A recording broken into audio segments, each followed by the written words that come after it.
peu le résumer, parce que je vois ta idée là sous les yeux. Ce livre s'adresse aux gens qui s'interrogent sur des questions existentielles, c'est-à-dire ça s'adresse à tout le monde, là, clairement, qui cherchent à comprendre le sens de leur vie. C'est vrai que passé un certain âge, on est tous à se dire, mais d'où je viens et surtout où je vais continuer à aller, se libérer des conditionnements, et ça c'est plutôt intéressant, arriver à acquérir un équilibre, une harmonie de soi. Alors ça, je ne promets pas même sans votre bouquin que j'arriverai, mais bon, je vais essayer.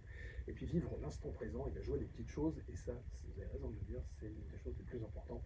C'est profiter de l'instant présent, et pas se dire ça sera toujours mieux demain ou c'était mieux avant. C'est vrai que c'est un petit truc qui fait qu'on ne pense pas tout à fait de la même façon. Le livre s'appelle L'âme et conscience, et si vous voulez en savoir plus, il va falloir aller l'acheter. Il n'y a plus qu'à. Fabienne Morali, merci beaucoup. Bonjour. Alors, on n'est pas une vraie Toulousaine. Non, effectivement, je suis parisienne de naissance, mais toulousaine de cœur, puisque je suis à Toulouse depuis plus de 30 ans. Voilà. Et alors, votre truc, donc, pour parler de l'âme et conscience, c'est d'essayer d'explorer des choses qu'on ne comprend pas, qu'on n'explique pas aujourd'hui. Oui, c'est ça. Mais en réalité, je vais en profiter pour me présenter un peu, pour dire à tous les auditeurs qui je suis et d'où ça vient et pourquoi je vais parler effectivement des choses existentielles inexpliquées.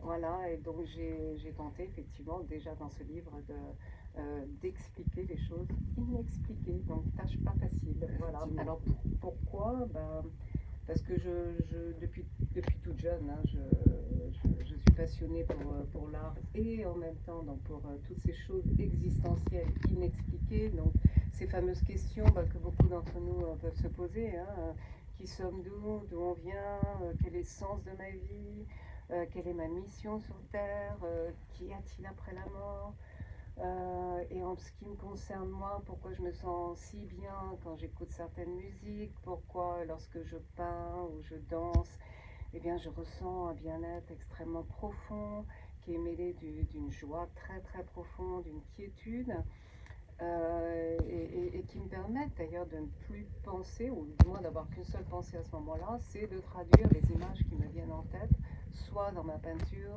soit dans mes mouvements de danse. Voilà. Et toutes ces questions m'ont taraudé effectivement depuis mon plus jeune âge. Est-ce qu'on va trouver des réponses dans votre livre? Des vraies réponses? Parce que ces questions, on se les pose tous depuis la naissance jusqu'à la mort.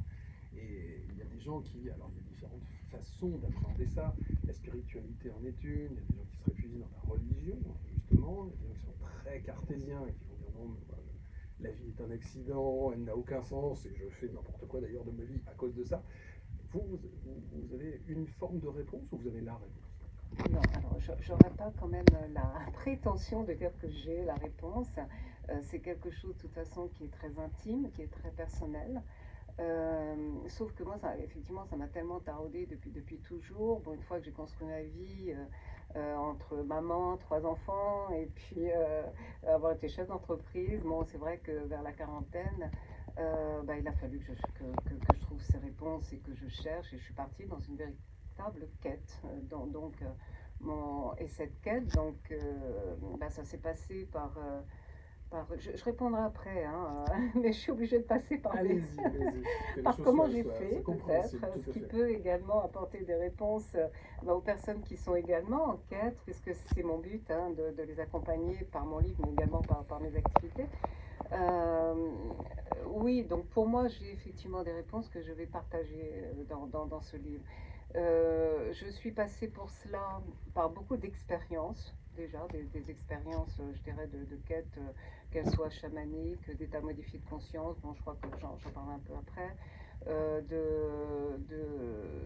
de beaucoup de stages, d'ateliers, que ce soit par le tantra, tantrisme, donc comme j'ai dit, cercle chamanique, mais également des formations, c'est-à-dire des certifications que j'ai faites, puisque je suis partie en parallèle au tout début, donc il y a presque 20 ans maintenant, sur des formations en méditation avec un moine bouddhiste, hein, sur lequel j'ai une certification, également à l'Institut catholique de Toulouse, où je me suis formée sur les sciences des religions, et notamment sur toutes les mystiques des religions, pour pouvoir justement avoir une ouverture et trouver certainement je dirais, un langage commun, quelque chose qui est commun dans tout ce langage mystique et ésotérique. Ça, c'est important ce que vous dites, parce qu'en fait, on n'est pas en train de s'adresser à une frange de la population qui embrasserait une religion ou une autre, ou une forme de spiritualité différente, mais vous êtes au-dessus de ça. C'est-à-dire que l'idée, c'est de chercher le point commun à toutes les formes de réflexion qu'on peut avoir autour de l'interrogation qu'on a sur la vie, qui est tout à fait normale et on va dire, classique. Et ça doit être difficile de se dire quel est le tronc commun sur le fait qu'on appréhende la vie de telle ou telle façon. Oui, absolument, mais ça a été justement toutes mes investigations que j'ai fait pendant presque 20 ans. Donc, aussi bien à partir de mes expériences physiques, je dirais, et spirituelles bien sûr, mais également d'enseignement, et également les investigations que j'ai pu faire auprès des sagesses anciennes, donc, hein, puisque bon, je parle des mystiques des religions, mais également les pensées philosophiques des sagesses anciennes, que j'ai couplées avec la physique quantique. Parce qu'il y a un langage finalement commun, c'est-à-dire ce que nous disent les sagesses anciennes depuis plus de parfois 4000 ans, la physique quantique l'explique maintenant d'une façon scientifique. Alors bien sûr, ce n'est pas toute la sphère scientifique, on est bien d'accord. Je vais parler surtout des scientifiques, comme on dit, post-matérialistes.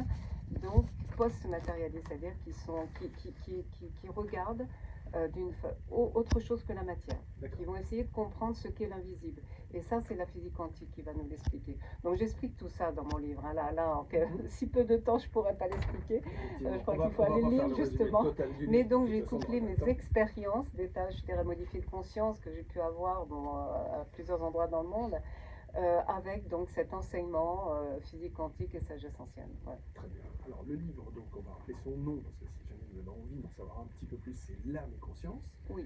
Et de là, vous pouvez évidemment l'acheter si jamais vous posez des questions. Avant de se quitter, on peut reparler des choses que vous faites, puisque vous enseignez le Qigong, c'est ça? Qigong. Q-I-G-O-N-G. Ah oui, je vois comment ça s'écrit, je sais juste pas le prononcer, ça n'a rien à voir.